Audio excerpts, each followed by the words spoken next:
Winston Leonard Spencer Churchill was born on November 30th, 1874, at Blenheim Palace, Oxfordshire. He died on January 24th, 1965, in London, England. One of the most prominent leaders of the 20th century, Sir Winston Churchill first came to public attention as a result of his escape from a prison in Pretoria during the Boer War. A leader, statesman, author, and orator, Churchill helped lead his country and the Allies to victory as Prime Minister of Britain during World War II.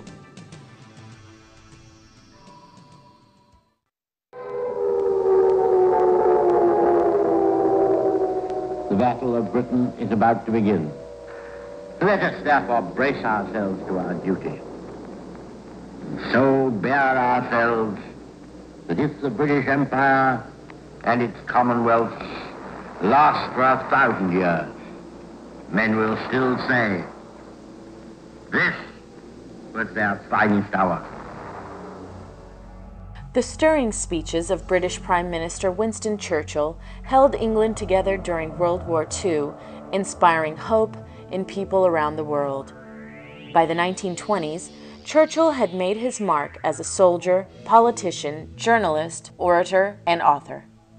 Rising from Lord of England's Admiralty, Churchill assumed the office of Prime Minister in 1940, becoming the voice of Great Britain throughout World War II. He is now recognized as one of the greatest statesmen in history. He met with Roosevelt in 1941 to draw up the Atlantic Charter. He met with Allied leaders at Casablanca in 1943. He joined Stalin and Roosevelt at Tehran to plan the massive assault on Hitler's Third Reich in Europe. With Allied victory certain, the Big Three made far-reaching post-war decisions at the 1944 Yalta Conference. By war's end, Churchill was the most beloved Allied figure, but in Britain, public affection did not prevent the defeat of his party, and in 1945, he was voted out of office. With Field Marshal Montgomery, Churchill attended a reunion of veterans of the Battle of El Alamein. Also present was General Eisenhower. Re-elected Prime Minister in 1951, the aging Churchill and his successor Anthony Eden visited the United States. They were greeted by President Truman. Renewing his American roots, Churchill visited his mother's birthplace in Brooklyn, New York.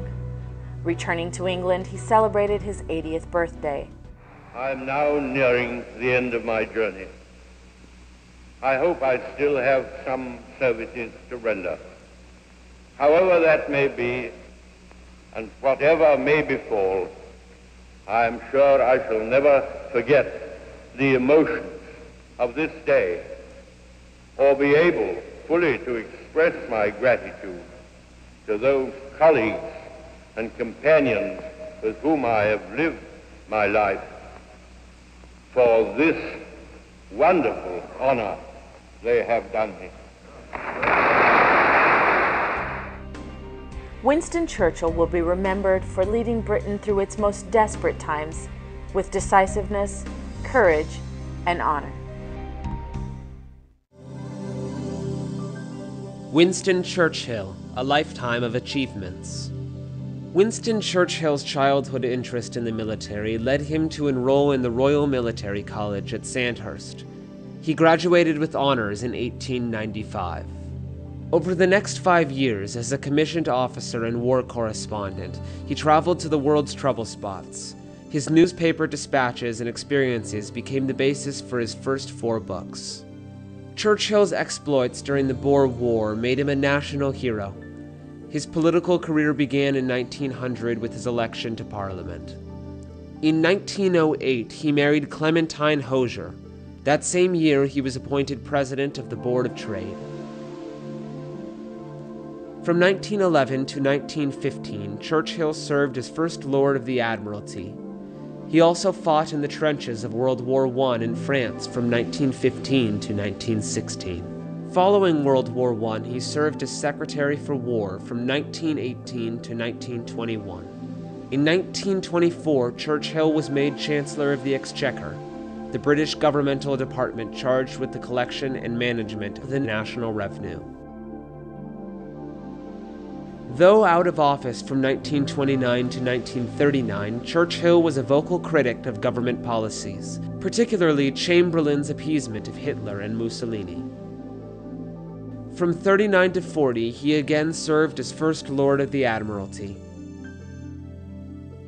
On May 10, 1940, Chamberlain resigned as British Prime Minister, and Winston Churchill took office, serving until 1945. On May 13, 1940, Prime Minister Winston Churchill delivered his blood, toil, tears, and sweat speech before the House of Commons.